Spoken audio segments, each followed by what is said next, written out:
Bună ziua, dragii mei lei! Bine ați venit pe Hack Astro Tarot. Eu sunt Meme și astăzi ne vom ocupa de previziunile pentru energia lunii octombrie. Acestea se aplică tuturor celor care au ascendentul, soarele și luna în leu. Bun, să vedem despre ce este vorba în luna octombrie pentru voi. Pentru energia voastră, luna octombrie vine cu o energie așa și o serie de evenimente destul de interesante. La început de lună, să spunem, persoana pe care voi doriți să o cuceriți sau persoana dragă vouă s-ar putea să nu prea vă înțeleagă. Fie îi spuneți lucruri pe care nu le înțelege, fie vorbiți despre niște lucruri din nou pe care nu le înțelege, vă găsește așa ușor filosofi, cam filosofi pentru gustul lor și nu are niciun sens această dinamică. Se creează cumva o lipsă de claritate acolo. Aceasta se poate ameliora dacă voi încercați să lăsați un pic de la voi, să puneți orgoliul uman deoparte și să încercați să negociați atât cu persoana iubită cât și cu mintea voastră, să evitați așa orice fel de conflict, pentru că puteți revizui principiile voastre de viață în această lună și să deveniți mai înțelepți. Să vă impuneți dorința și voința este foarte probabil să vă ducă către conflict. Energia vă susține, să știți, în arta aceasta a negocierii, iar pe cei singuri îi poate susține să-și găsească chiar un partener, așa cum și-l doresc. Pentru alții dintre voi s-ar putea să reapară o persoană din trecut, cineva cu care credeați că v-ați încheiat socotelile, însă se pare că acolo au rămas lucruri nespuse. În sfera sănătății, dați dovadă de vitalitate, lucrurile se prezintă favorabili, dar există cumva o tendință către melancolie sau către a vă retrage poate puțin din viața socială. Nu luați nimic în seamă, totul este trecător. Eclipsa de soare din data de 25 octombrie vine cu ceva revelații majore sau poate cu o criză interioară care s-ar putea să scoată la suprafață niște lucruri din nou care nu au rămas finalizate, ceva ce credeați că ați depășit poate. Încercați să evitați de asemenea și conflictele cu familia voastră, tot în această perioadă, pentru că nu veți ieși doar voi afectați în caz de vreun conflict sau ceartă, ci toți cei implicați și nu are niciun sens. Așadar, ce mai avem pentru voi aici? Soarele și Venus se află în casa banilor pentru voi, ceea ce înseamnă că puteți începe discuții despre o potențială negociere de mărire de salariu, unde evident veți avea șanse majore de reușită. Apar fel și fel de situații în acestea care vă vor debloca, cel puțin pe plan profesional, lucrurile pentru care poate nu vedeați nicio soluție. Una peste alta, dragi lei, este o lună bună pentru voi, în care singurul lucru mai puțin bine aspectat este acesta legat de voința proprie. Mă gândesc că asta se aplică pentru toate semnele astrologice, atâta vreme cât noi rămânem în sfera de calm și echilibru în viața noastră, doar lucruri bune pot să se întâmple. Haideți să vedem ce spun și cărțile. Pentru relație, pentru iubire, pentru sfera profesională și bani sau carieră și pentru sănătate. Iubire, bani și carieră și sănătate. Înainte de a începe să vedem ce ne spun cărțile, voi lua o carte oracol ca să vedem care este tema principală pe care ne putem axa în luna octombrie. Risc. Să să riscăm. Dar nu m-aș referi neapărat la risc aici, ci din contră m-aș gândi că luna octombrie este o lună în care să putem evita riscul, este o lună în care este indicat să evităm riscul. Mai mult decât atât, pe partea financiară, dacă puteți, încercați să vă faceți așa cumva un plan mai bun de atac, de organizare a finanțelor și a bugetului și evitați orice formă de împrumut. Că ne referim la bancă, că ne referim la cineva cunoscut, mai bine nu pentru moment. În relația de iubire există ceva aici manipulare, există o formă de atașament, avem frecvența diavolului și cea a magicianului. Respectiv, cineva încearcă să-și impună foarte tare punctul de vedere, avem o energie a Capricornului și o energie a Gemenilor. Adică prin ceea ce spun, îmi impun, cum este arhetipul Capricornului, dorința de a conduce sau dorința de a face lucrurile în felul meu. În cuplu, evident. Ce cred eu este cel mai bine, ce cred eu este, sau ce spun eu este ceea ce ne avantajează pe amândoi cel mai mult. Încercați să faceți lucruri constructive, aveți putere de atracție, aveți magnetism, dar este mai bine să le folosiți în scopuri constructive, evident. Să fiți cu băgare de seamă că s-ar putea ca relația aceea despre care vorbeam din trecut să vă stârnească această formă de atașament și să vă lăsați poate ușor manipulați de forța trecutului sau de forța pe care poate această persoană a avut-o asupra voastră.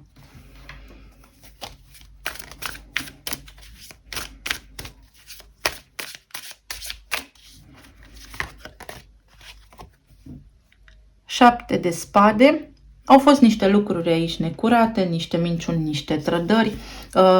Eu le găsesc o explicație în manipulare. Poate persoana despre care vorbim aici a manipulat adevărul, a manipulat relația, a manipulat realitatea să fie după, știți, vorba, chipul și asemănarea sa.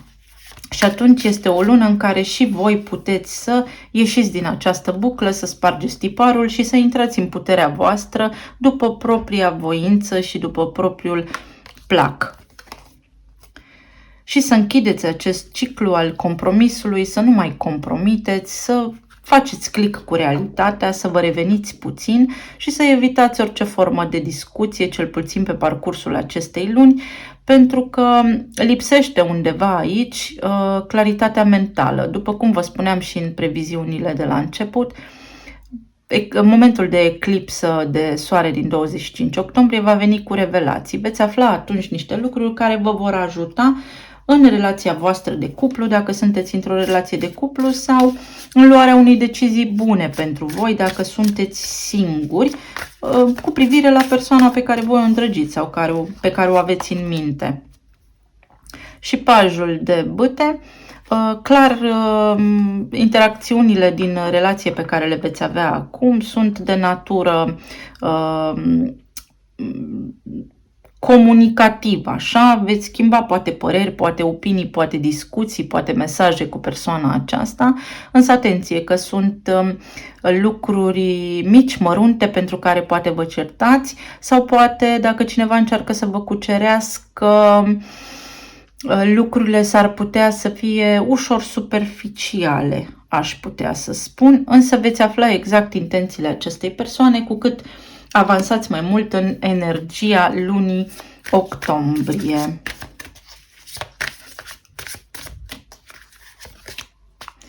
Iată, justiția, după cum spuneam, veți afla adevărul, aici avem cifra 11, veți avea revelație. Această eclipsă de lună, Doamne, de soare, vine și cu clarificare, vine cu revelații, veți ști exact ce aveți de făcut pentru a lua cele mai bune decizii. În tot cazul, este o lună în care se necesită din partea voastră calm și echilibru și să nu fiți impulsivi, să aveți un picuț de răbdare, să gândiți bine lucrurile pe care vreți să le faceți și să vă uitați poate la sensul cuvintelor, ca nu cumva ele să aibă un dublu sens. Bun. pentru finanțe și bani.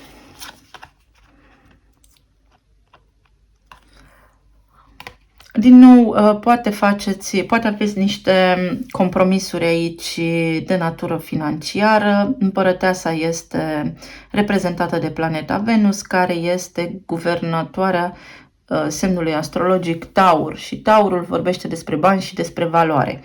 Fie la locul de muncă nu vă simțiți suficient de apreciați, fie ați fost dezavantajați în anumite privințe, ați fost învăluiți așa într-o sferă de mister sau poate tratați necorespunzător, dar mai degrabă cumva simt că meritele voastre nu sunt văzute. Cineva manipulează realitatea astfel încât voi să ieșiți mai șifonați din anumite evenimente sau responsabilitățile voastre cumva așa sunt mai mari decât sunteți voi poate plătiți.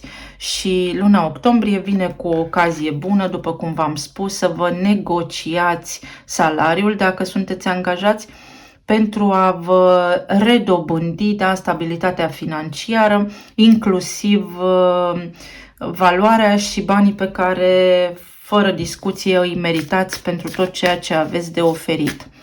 Într-o altă ordine de idei aici, dacă vorbim despre ceea ce v-am sfătuit aici, v-am recomandat, nu v-am sfătuit, este bine să nu apelați la resurse financiare externe, să nu faceți niciun fel de împrumut, pentru că pe termen lung veți avea bătăi de cap în această privință cu el. 9 de monede. Este o lună în care, dacă voi vă știți valoarea și treceți la acele negocieri, începeți acele discuții despre care vorbeam, veți primi tot ceea ce meritați și va fi o lună în care vă simțiți împliniți pe deplin sau în sfârșit simțiți că vi se face dreptate în această privință financiară, fie meritele vi se vor acorda vouă pe deplin, așa cum este și corect să fie, fie primiți banii de care aveți nevoie, dar oficial, într-un cadru contractual. Sunteți la sfârșit de ciclu cu această poveste, nu aveți de ce să vă temeți, nu riscați niciun fel de cheltuială nechibzuită, pentru că este necesar să vă țineți cheltuielile sub control, ca să ajungeți la 10 de monede, care înseamnă împlinire financiară. Este o lună favorabilă pentru voi, poate la început nu va părea așa, poate sunteți într-un punct în care nu vedeți soluții, însă ele vor apărea și veți reuși, aveți mari șanse de reușită în acea negociere despre care vă vorbeam. Iar la nivel de sănătate, aici avem Marele Preot și 5 de bâte. 5 de bâte ne vorbește despre poate probleme ceva de genul cu tensiunea arterială, cu oasele, cu încheieturile, cu reumatism, de ce nu? Iar Marele Preot ne vorbește despre răceli, despre probleme cu gâtul, despre plămâni, tuse și chestii de genul acesta. Încercați să vă păstrați vitalitatea, încercați să vă păstrați energia vitală, voi sunteți guvernați de soare, voi sunteți energici, nu risipiți din energia voastră inutil și nu vă certați, cum am spus, cu familia. Să știți că certurile acestea vor lăsa urme pe termen lung destul de nu grave. Oamenii își vor aminti discuțiile acestea, evitați orice formă de conflict pentru că vine din orgoliu, din mândrie, din nimic altceva. Ne putem înțelege toți ca oameni.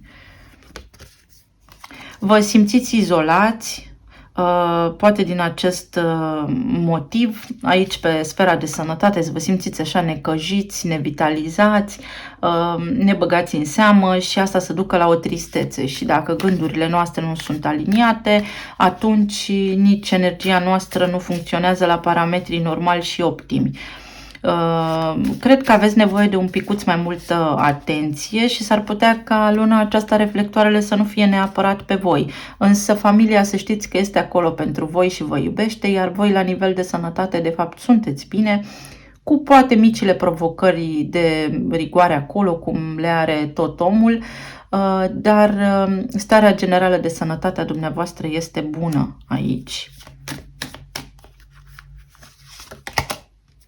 Da, sunteți iubiți și într-adevăr doriți un picut mai multă atenție, doriți poate să fiți mai băgați în seamă, cel puțin de familia dumneavoastră, clar.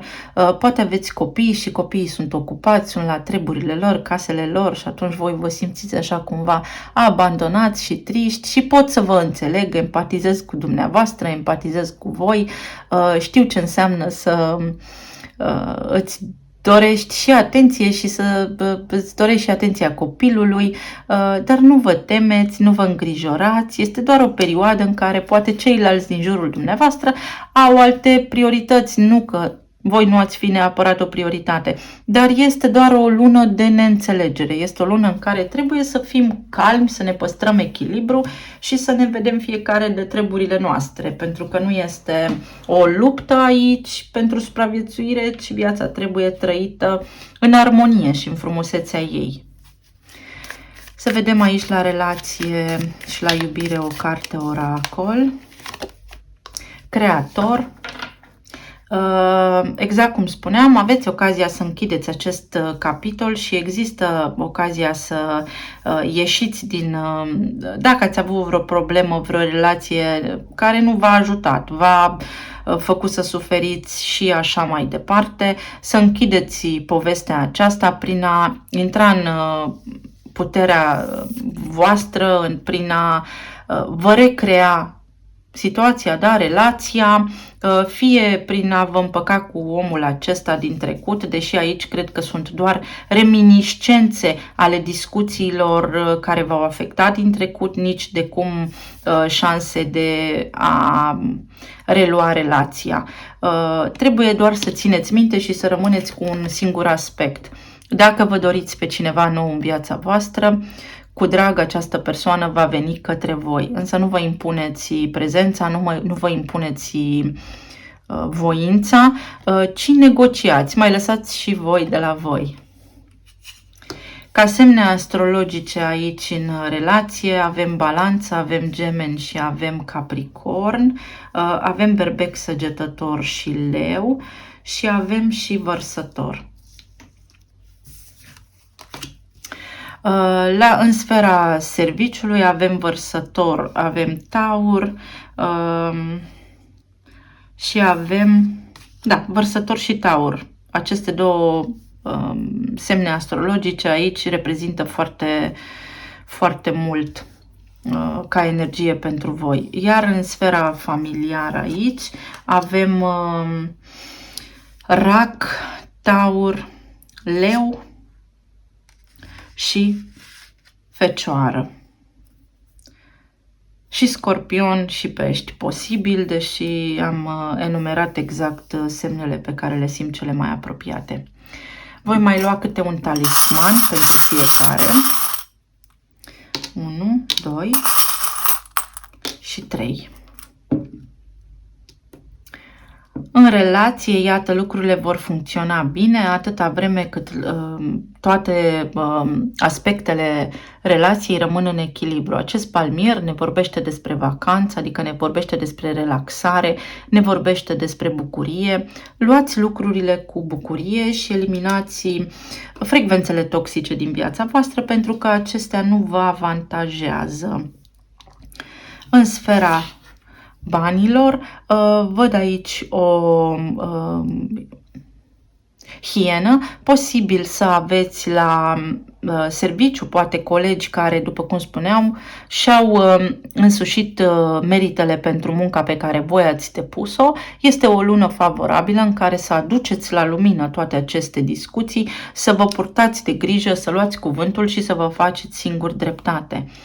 Iar în sfera sănătății aici și poate a familiei este un moment, o ocazie în care să începeți ceva. Fie o relație mai bună cu familia, fie să lăsați de la voi sau fie să ieșiți așa cumva din nevoia de atenție printr-un nivel de înțelegere mai complet, să spunem, fie prin a începe noi remedii, poate altele în afara sferei deja cunoscute de voi, care să vă ajute pe zona de sănătate. Cam atât pentru voi, dragi lei. Este o lună bună, este o lună în care puteți să fiți șarmanți dacă vă doriți. Încercați să nu stați izolați și încercați să nu vă aprindeți foarte tare atunci când poate nu este nevoie. Vă mulțumesc tare mult cu drag, să fiți bine, să fiți sănătoși, iubiți și liniștiți și până pe data viitoare vă îmbrățișez. Pa, pa!